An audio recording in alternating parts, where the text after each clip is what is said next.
Pada akhir tahun 2021 lalu, kasus match fixing atau pengaturan skor di jagat sepak bola Indonesia mencuat. Kasus itu diduga terjadi saat pertandingan antara Perserang versus Rans Cilegon FC di Liga 2. Waktu itu, 5 pemain Perserang yang diduga terlibat kabarnya sudah dihukum Komisi Disiplin PSSI. Ini bukan kasus match fixing pertama di sepak bola dalam negeri. Bahkan mata najwa sudah menguliti PSSI sampai jilid 6. Toh kasus semacam itu bak makanan sehari-hari kompetisi dalam negeri. Tidak pernah tuntas dan akan terus ada selama PSSI tidak tegas menindak. Namun di tengah ketidaktegasan terhadap kasus match fixing, muncul pernyataan yang sungguh mind-blowing dari salah satu exco PSSI, Haruna Sumitro. Beliau menyatakan di salah satu podcast media lokal bahwa match fixing bukan sesuatu yang harus diberantas, tetapi sesuatu yang harus dilihat secara proporsional. Haruna pun seolah defensif dengan bilang bahwa jangan langsung menuduh bahwa sepak bola Indonesia kerap digelayuti permasalahan tersebut. Pernyataan tersebut tentu saja menimbulkan banyak stigma di masyarakat. Apalagi sejauh ini kan sepak bola dalam negeri tidak pernah sampai ke tahap profesional. Kasus match fixing sudah seperti rutinitas di liga dalam negeri, tinggal terungkap atau tidak. Kalau ini dibiarkan jelas merugikan sepak bola dalam negeri.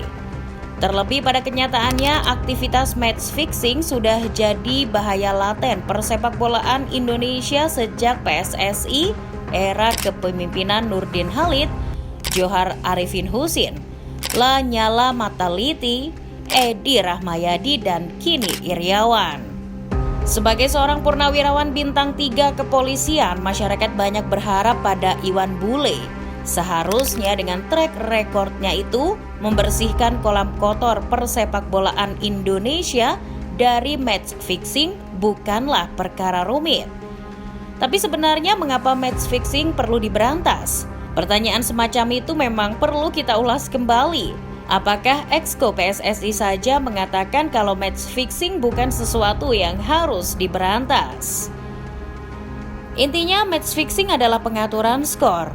Istilah ini jamak muncul di dunia olahraga termasuk tentu saja sepak bola. Biasanya pelaku match fixing sering diasosiasikan pada bandar judi yang mengatur pertandingan untuk mendapat keuntungan. Dalam dunia perjudian, pengaturan hasil akhir ini dibagi lagi menjadi 3 jenis, yaitu match fixing, spot fixing, dan point shaving. Sementara, match fixing dibagi lagi menjadi 2, yaitu arrange match fixing yang bertujuan memberi salah satu tim yang bertanding keuntungan. Lalu ada gambling match fixing, bertujuan mendapatkan keuntungan dari pasar taruhan tanpa peduli terhadap klub yang bertanding. Ada banyak cara dan alasan mengapa match fixing itu bisa terjadi. Pada umumnya karena alasan perjudian dan keuntungan finansial berupa uang, barang, atau fasilitas mewah lainnya. Karena adanya sebuah imbalan yang menggiurkan itulah pelaku terdorong untuk menjalankan sebuah manipulasi pertandingan. Pengaturan pertandingan terkait taruhan sebagian besar diatur oleh anggota kelompok organisasi kejahatan internasional. Kelompok kejahatan yang terorganisir ini menganggap peraturan dari sebuah pertandingan sepak bola sebagai ladang yang memiliki nilai jual tinggi. Biasanya perwakilan dari organisasi ini mendekati si pemilik klub, pemain, administrator tim, hingga wasit guna melancarkan kegiatan pengaturan hasil pertandingan. Sasarannya klub-klub yang memiliki masalah finansial. Sebab tak bisa dipungkiri, klub yang tak memiliki finansial yang kuat pasti kesulitan membayar tetek bengek kebutuhan klub seperti gaji pemain, pengelolaan, dan sebagainya. Karena itulah klub-klub kekurangan finansial membutuhkan banyak dana dan jalan keluar yang paling instan adalah menerima suap. Di sisi lain, match fixing juga tak akan terjadi apabila kondisi klub berada dalam finansial sehat. Terlambatnya gaji pemain dan sulitnya untuk membayar ini itu menjadi pintu masuk utama jaringan mafia yang merusak semangat fair play di dalam sepak bola. Praktek match fixing juga kerap kali berdampak buruk bagi kelangsungan jangka panjang klub. Sebut saja dari segi prestasi klub. Perkembangan klub di liga akan terlambat. Alih-alih meraih juara, mereka malah harus menerima kekalahan karena terus menjual laga yang mereka mainkan hanya demi pemasukan guna menyeimbangkan finansial klub. Misal pada sistem kompetisi seperti liga dengan 18 kesebelasan, klub akan berpikir tak ada bedanya finish antara posisi ke-10 dengan ke-11. Pertandingan penting menjelang akhir yang melibatkan gelar juara atau menghindari degradasi. Oleh karena itu, kebanyakan klub papan tengah bisa menjual laganya kepada yang lebih membutuhkan. Para pemain pun tak luput dari sasaran para mafia. Dalam hal pengaturan skor, ada banyak hal yang harus dipertimbangkan oleh sang aktor. Jika terbukti bersalah, karirnya bisa hancur seketika. Kredibilitasnya sebagai manusia pun turut hilang. Oleh sebab itu, tentu dibutuhkan jumlah uang yang sepadan. Pemain mana yang tak tergoda uang ratusan juta untuk kalah dalam pertandingan atau hanya untuk tidak mencetak gol? Imbasnya tentu pada kualitas liga. Sangat tidak mengasyikkan bukan?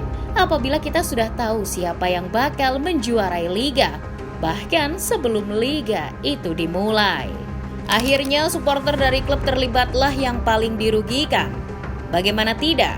Dukungan mereka untuk hadir dengan menyumbang pemasukan klub dari pembelian tiket atau segala bentuk dukungan lain kepada klub yang mereka cinta terkesan percuma dengan adanya dagelan sepak bola di tengah lapangan hijau. Match fixing dirasa sudah mencederai nilai-nilai sportivitas dalam olahraga yang sudah dijunjung tinggi oleh para atlet pada saat mereka bertanding. Pertandingan olahraga terdiri dari kontes antar individu maupun tim. Mereka setuju untuk bersaing sehat dengan aturan yang sudah ditentukan. Ketidakpastian hasil merupakan bagian penting dari pertandingan olahraga. Disitulah letak seni dari sebuah olahraga. Jika hasil akhir sudah ditentukan, terus di mana letak daya tariknya? Pengelolaan liga juga harus diperbaiki karena cara paling efektif dan ramah biaya untuk mengganggu praktek match fixing adalah dengan rancangan turnamen yang lebih baik. Jika rancangan turnamen baik, mafia pun akan kesulitan untuk mencari celah. Jika muncul pertanyaan, mengapa harus diberantas? Silakan gabung saja ke Exco PSSI. Karena jelas match fixing adalah penyakit yang membuat sepak bola tak maju-maju. Pertanyaannya, mulai dari mana?